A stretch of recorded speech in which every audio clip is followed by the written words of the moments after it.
In my life, there have been many moments filled with laughter and joy. I always loved hanging out with my friends, sharing funny jokes and stories. Working at a travel agency was exciting. I got to talk to people and sell travel vouchers. It also allowed me to travel to different parts of the world, which I enjoyed a lot. But amidst all the fun, I felt something was missing, a meaningful relationship. It's not that I didn't try, I met a few girls, but nothing seemed to click for a long-term future. Still, I held on to hope, remembering those fleeting moments of happiness when I was single. One day, I decided to take a break from traveling and spend time with my family and friends. We gathered at our favorite bar, where the music was loud and the atmosphere was lively. As we caught up with each other, I looked forward to sharing some funny stories I had in mind. At the table next to us, a group of girls was celebrating, adding to the cheerful ambience. Some of my single friends began to show interest in them, exchanging playful winks. Eventually, we all decided to join tables, and that's when I saw her. Alice, a beautiful girl with captivating green eyes. I was instantly drawn to her, but when it was my turn to share a funny story, I found myself stumbling over my words. Alice's presence had left me speechless, and my friends teased me about being in love, which only added to my confusion. As the evening went on, Alice and I started talking more. She showed genuine interest in getting to know me, and I found myself opening up to her. Our conversation flowed effortlessly, and before I knew it, we were spending more and more time together. Surprisingly, I could picture a future with Alice. Our meetings became more frequent and we grew closer with each passing day. Everything seemed to be going well, and I was thrilled at the prospect of building a life together. But things took a turn when I couldn't join her on a planned trip due to work commitments. Alice seemed disappointed, and I noticed a change in her behavior. She started craving a more luxurious lifestyle and complained about my income. Suspicious of her actions, I discovered she was in contact with someone from her favorite hotel. Determined to find out the truth, I decided to investigate. What I uncovered shattered my trust in her. She was cheating on me with the hotel manager.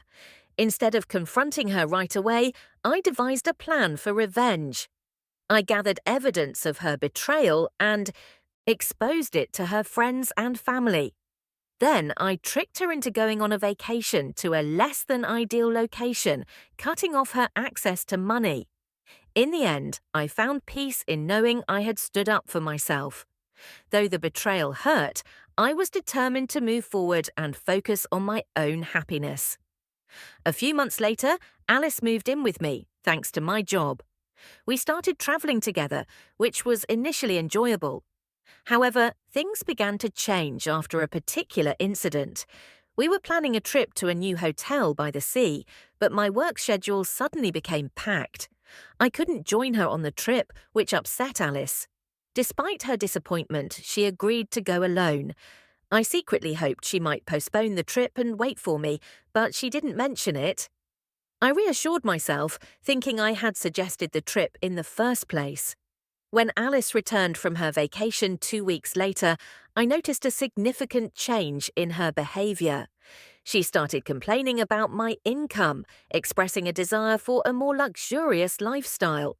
She began shopping at expensive stores and wearing pricey jewelry. Meanwhile, I was busy negotiating with a prominent investor who wanted to open a branch of our travel agency in our country. He was impressed with my work and offered me a lucrative opportunity to head this branch. As I prepared for this new role, I became more occupied with work. During this time, I noticed Alice making calls to an unfamiliar number. When I recognized the country code as the same one for her favorite hotel, I grew concerned. It seemed strange that she would be contacting them without informing me. I began to question Alice about the mysterious calls she was receiving from an unknown number, but she brushed it off, claiming it was just the hotel's service checking in on her next visit. Her explanation didn't sit right with me, as it seemed odd for a hotel to be so attentive.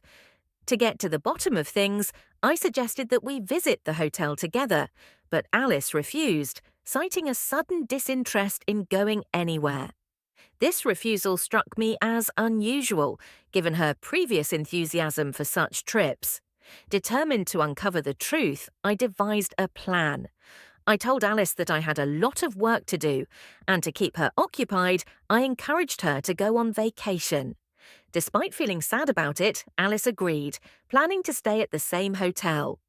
Taking advantage of her willingness, I secretly bought her plane tickets and booked a room for myself at the hotel.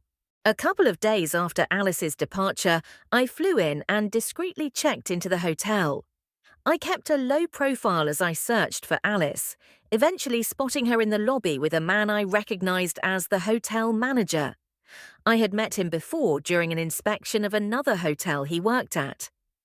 Something about him rubbed me the wrong way. His overly sweet demeanor seemed insincere, especially as he couldn't take his eyes off Alice. Following them to a suite, I knew that it wasn't appropriate for the manager to be in such a room, meant for VIP guests only. Ignoring the potential consequences, I impulsively decided to spy on them. Thankfully, the door wasn't locked, so I quietly slipped inside. Inside the spacious room, I hid myself, listening as the manager emerged from the shower and joined Alice in the bedroom. What I saw next shattered my trust entirely. Alice, half-dressed, beckoning to the manager seductively. It was a betrayal beyond words. Seeing that scene overwhelmed me with confusion and rage. I couldn't comprehend what was happening. It felt like a betrayal beyond belief. My initial instinct was to lash out and destroy everything in the room, but something stopped me. Instead of giving in to my anger, a plan for revenge formed in my mind. I knew that simply confronting them wouldn't be enough. I needed something more impactful. So, I discreetly filmed the scene on my phone and then left the hotel, feeling feverish and disoriented. Back in my city, I reached out to a friend who was also an investor. He was eager to help, especially since the hotel belonged to his competitors. I handed over the evidence, triggering a massive scandal that led to the manager's dismissal and tarnished the hotel's reputation. The video also reached Alice's friends and family, forcing her to explain herself. But before that, I had one last surprise for her. I told her I was too busy with work to join her on a trip, but I had arranged for her to go to an exotic destination. However, instead of luxury, she found herself in a rundown area with no money, as I had blocked her card. I imagined her shock and realization when she arrived, facing the consequences of her actions. I sent her the video as well, not wanting any romantic farewell after her betrayal. With my revenge executed, I focused on moving forward and advancing in my career. Despite the pain of betrayal, I found peace and newfound opportunities that helped me navigate through this difficult time in my life.